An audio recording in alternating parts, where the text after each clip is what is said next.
Good morning. এখন 7টাও বাজেনি, এখানে প্রচণ্ড কুয়াশা হয়ে আছে। 7টা বাজতে বেশিক্ষণ না, এই আর 5 মিনিট বাকি। কি সুন্দর লাগছে। হ্যাঁ, ঠিকই ধরেছেন। জঙ্গলের মধ্যে এই অসাধারণ সুন্দর রিসর্টটাই ছিল আমাদের কোরাপুটের 2 রাত থাকবার ঠিকানা। মেন রোড থেকে রাইট টার্ন নিয়ে অনেকটা ভাঙাচোরা আঁকাবাঁকা মাটির রাস্তা পেরিয়ে ফাইনালি আমরা খুঁজে পেয়েছিলাম এই on high resort and farmstay. আর রিসর্টে ঢোকার সাথে সাথেই এর লোকেশন আর চারপাশটা দেখে সত্যিই আমাদের মন ভরে গেছিল। আর এই ছিল আমাদের কটেজ, যেখানে আমরা 2 রাত স্টে করেছিলাম। কটেজটা বেশ সিম্পল, পরিষ্কার পরিচ্ছন্ন ছিল। রুমে প্রায় সবই বেসিক অ্যামিনিটিস ছিল। একটা ছোট্ট ওয়ার্ডরোব, মিরর, টি টেবিল আর বসার জন্য 2টো চেয়ার। আর এটা একটা কমপ্লিটলি উডেন কটেজ। আর এই কটেজের সাথে ছিল একটা ব্যালকনি, যেখান থেকে সরাসরি বাইরে জঙ্গলটা দেখতে পাওয়া যায়। বেশ সুন্দর পরিবেশ।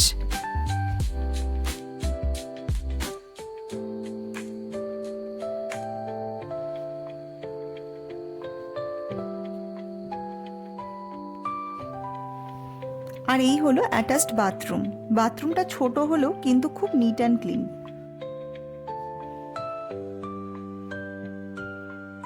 এরপর আমরা একটু ফ্রেশ হয়ে নিয়ে এদের নিজস্ব কফি গার্ডেনটা দেখতে বেরিয়ে পড়লাম। এই কফি গার্ডেনটা ছিল একটা হিউজ এরিয়া নিয়ে, চারিদিকে শুধু কফির গাছ, আর সেখানে দেখতে পাচ্ছিলাম কফির বীজগুলো কখনো কাঁচা কখনো পাকা, লাল সবুজ বিভিন্ন রঙের হয়ে রয়েছে।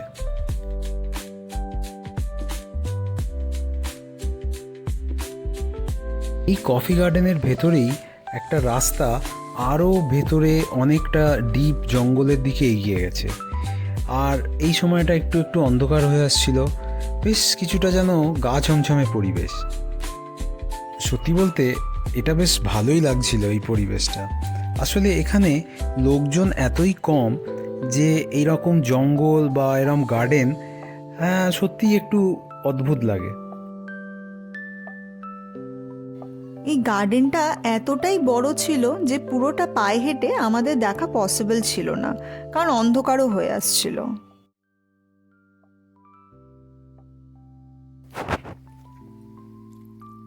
আমাদের ইভিনিং স্ন্যাক্স চলে এসেছে। মাশরুম পকোড়া অর্ডার করেছিলাম আর কফি।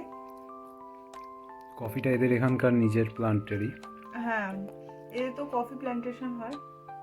ভিডিওতে নিঃসন্দেহে থাকবে।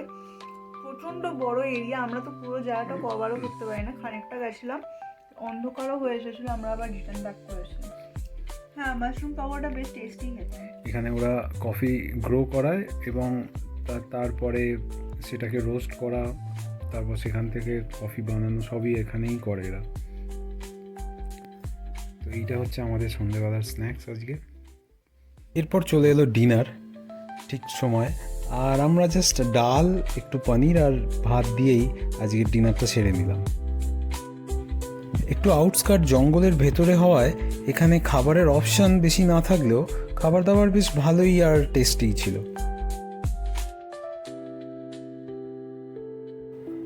এখানে অনেক রকম ক্যাটাগরির থাকবার অপশান আছে, যেমন wooden single cottage, Swiss tent, executive room, wooden suite cottage আর ডিলাক্স রুম।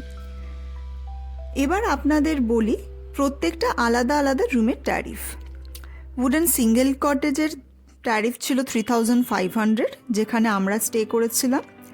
সুইস টেন্টের জন্য 2500, এক্সিকিউটিভ রুম 5500, উডেন সুইট কটেজের প্রাইস হচ্ছে 4500, আর ডিলাক্স রুমের ছিল 4000। আর আমরা এই যে ট্যারিফটা বললাম, এটা কিন্তু অ্যাজ পার নভেম্বর 2025 জন্য। এখানে নভেম্বর থেকে ফেব্রুয়ারির সময়টাই পিক সিজন হিসাবে ধরা হয়ে থাকে। আর বলে রাখি যে এখানে ক্যাম্পিংয়ের অপশানস বা ক্যাম্প ফায়ারের অপশানসও কিন্তু আছে। যদিও এখানে একটা কথা বলে রাখি, এখানকার পরিবেশটা খুবই সুন্দর হলেও আমার কিন্তু ট্যারিফটা একটু হায়ার সাইডই লেগেছিল। আর অ্যাজ পার দ্য ট্যারিফ এখানে কিন্তু অ্যামিনিটিস বা অন্যান্য যেসব ফেসিলিটিসগুলো হয়, যেমন গরম জল বা আদার্স রুম সার্ভিস, সেগুলো আমার খুব একটা ভালো লাগেনি। তবে সব মিলিয়ে মিশিয়ে আমাদের এখানে 2 রাত থাকার যে অভিজ্ঞতা, সেটা খুব একটা মন্দ ছিল না।